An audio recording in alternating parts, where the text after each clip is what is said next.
Hey everyone, this is Varun from the boardroom, and today we're going to learn to play Century Spice Road, the first in the Century trilogy by Emerson Matsuuchi for Plan B games.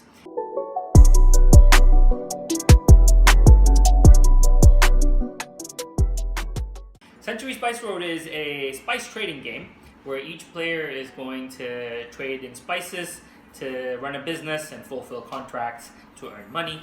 The player with the most money earned at the end of the game is the winner. Alright, the game accommodates up to 5 players. We've set it up here for 4.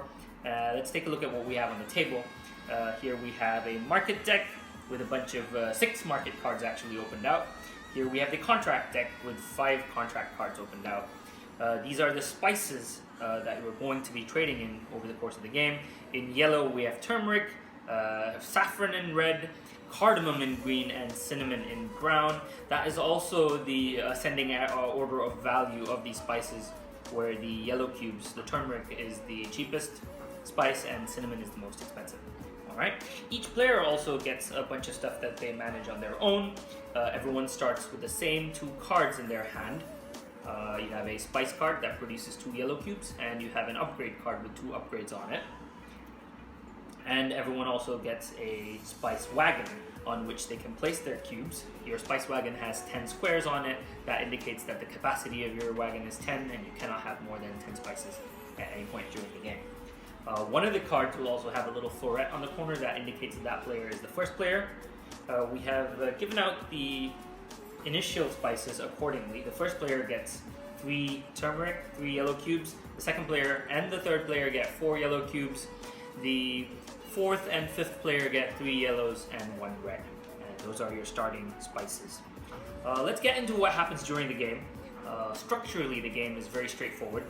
Every turn, each player gets to take 1 action, and they're going to choose that action from 4 options. Alright? It's very straightforward. In your hand, you start with 2 cards. On your turn, you can choose to play a card from your hand.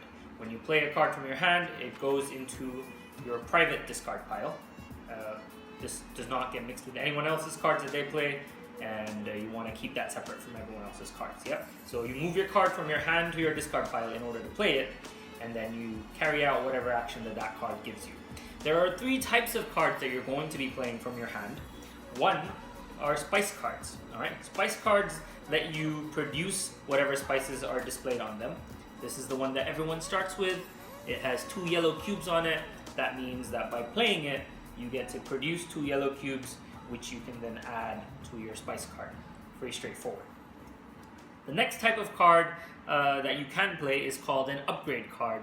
Upgrade cards have gray cubes on them with an arrow pointing upward. The one that everyone starts with has 2 cubes on it. That's a 2-step upgrade. There will be more upgrade cards in the deck that may have 3 cubes. Alright, so the way an upgrade card works is every time that you play it, you get to do 1 step of upgrade per cube on the card. So this card, for instance, has 2 gray cubes. That means 2 steps of upgrade.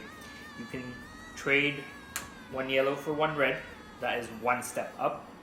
And then you can choose to trade another yellow for another red for your 2nd step. Or instead of doing that, you may want to trade that red that you took earlier for a green for the 2nd step, which essentially means 1 yellow moved from here to here. So that is 2 steps. Or you might move 2 cubes from here to here. That is also 2 steps. So those are 2 steps of upgrade. You get 1 step per gray cube on that upgrade card. That is how the upgrade card works. The 3rd type of card you might play from hand is called a trade card. At the beginning of the game, nobody starts with any trade cards. Everyone has 1 spice card and 1 upgrade card with them. You need to acquire these trade cards that you're going to play. The trade cards are available to you in the market. Alright, let's look at the market over here. We'll talk about how you get those cards in a little bit. Let's just start with what these trade cards actually do. Let's take this guy over here as an example. Alright, this guy says your card allows you to trade 1 red cube, 1 saffron, for 3 turmerics, 3 yellow cubes. Alright, so how that's going to happen is you're going to take this card when it was in your hand and play it into your discard pile, thereby allowing you to trade 1 red for 3 yellows. Now, What makes these market cards so powerful is that you are not constrained to doing just one instance of that. You can trade in multiples of the ratio displayed on the card. That means that if I was to trade 2 reds, I could gain 6 yellow, or 3 reds for 9 yellow, and so on and so forth, as long as you remain constrained by your 10 slot capacity of the spice wagon. Alright, that is the way a trading card works. Some of your spice trading cards are going to break down a more valuable spice into more cubes of a less valuable spice. Some of them will aggregate lower value spices into higher value spices. This one, for instance, allows you to trade 5 yellows for 3 greens. So both of those can be very useful, moving up or down on the spice value chain, so to speak, depending on what contracts you're targeting and what you're trying to complete. Alright, so this is a very basic action. You're going to take a card from your hand and play it, and based on what action that card allows you to do, you're going to take some actions. Alright, there's 3 types of cards: spice cards, upgrade cards, and trading cards. So how do we get these trading cards? The second action that you are able to do on your turn is to pick up a card from the market and add it to your hand. The first card in the market is free. So if you decided to pick up that card, you don't need to pay anything. You're just going to take that card, add it to your hand, and then everything over here that's remaining in the market is going to slide 1 space to the left, and we'll open out a new card at the back. Now if you were to pick from the middle instead of the first free card, you would slide whatever is to the right of the card forward and then still open out at the back. Alright, let's put that guy back over there. Now, if instead of the first card, your strategy required, or you decided to pick this guy over here, what do you need to do? You're going to have to pay 1 cube for each card in the market that you've skipped over to access that card. In this case, we have 3 over there, so you're going to have to do something like this. You take some cubes, you pay 1 on that, 1 on that, 1 on that, and then now you can acquire this guy over here. Alright? Obviously, you would prefer to place the cubes that are of lowest value so you don't lose too much from your spice wagon. Those cards are going to sit, those cubes are going to sit on those cards until someone decides to acquire those cards, at which point the cubes will go to whoever acquires those cards. Alright? So that's the way acquiring a card works. When you acquire a card, you do not take the action on it. It just goes into your hand. You only get to take the action on the card when you play the card from your hand into your discard pile. Alright? So that is the second action, acquiring a card from the market. The third action that you can do on your turn is to fulfill a contract. These cards over here are contract cards. The deck is over here, the card's over here. Your contract card has 2 elements on it. One is a number that tells you the value of that contract. A more valuable contract gives you more points towards end of game scoring. A less valuable contract gives you less points. That's written there in a number. And below that are a bunch of cubes that are pictured. That tells you what spices you need to supply to fulfill that contract. Alright, let's take a look at this guy for example. This contract demands that you supply 3 yellow cubes and 2 red cubes, and the contract is worth 7 points. Alright, this guy on the other hand demands 5 brown cubes and is worth 20 points. So those are your contracts. Now when you decide to fulfill a contract, what you're going to do is take those cubes that the contract demands, which are on your spice wagon, put them back into the spice pool over here in the center, and then you can take this card and keep it with you face down. Alright, that's how completing a contract works. You'd notice that these 2 guys in front here, these 2 contracts, have 2 piles of coins in front of them, 1 pile of gold coins and 1 pile of silver coins. So the contracts at the front of the queue are rush contracts, so to speak, and completing them gives you a bonus coin. So if you were to complete this guy at the head of the queue, you will get 1 gold coin.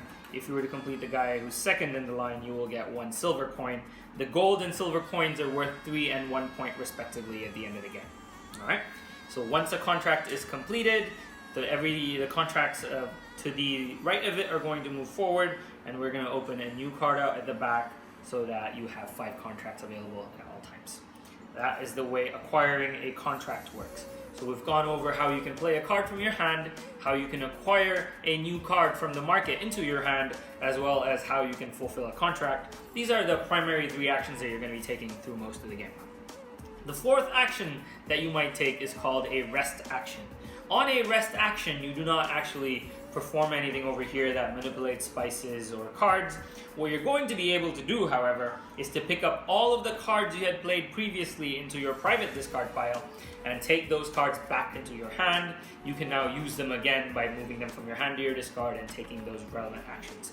The rest action is incredibly powerful. It allows you to get back all of the cards you have used up to that point in the game. All right?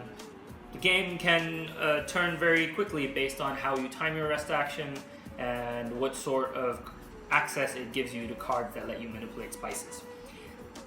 The game end is triggered when any one player is able to complete 5 spice contracts. You will continue playing until the last player has completed their turn, so everyone's played the same number of turns, at which point everyone will tally up their scores, and the person with the most points is going to win the game. The end of the game is triggered when any one player acquires their 5th spice contract. You will continue playing until the end of the round so that everyone's played the same number of turns, at which point each player will tally up their score, and the person with the highest score wins the game. The way you're going to tally your score is by adding the value of all the contracts you have acquired, plus 3 points for each gold coin, and 1 point for each silver coin. You're also going to get 1 point for each non-yellow spice cube that you have in your spice wagon, and the sum of all those points is your score. The person with the highest score is the most successful spice trader, and they win the game. I hope you guys have as much fun playing Century Spice Road as we did. Check it out.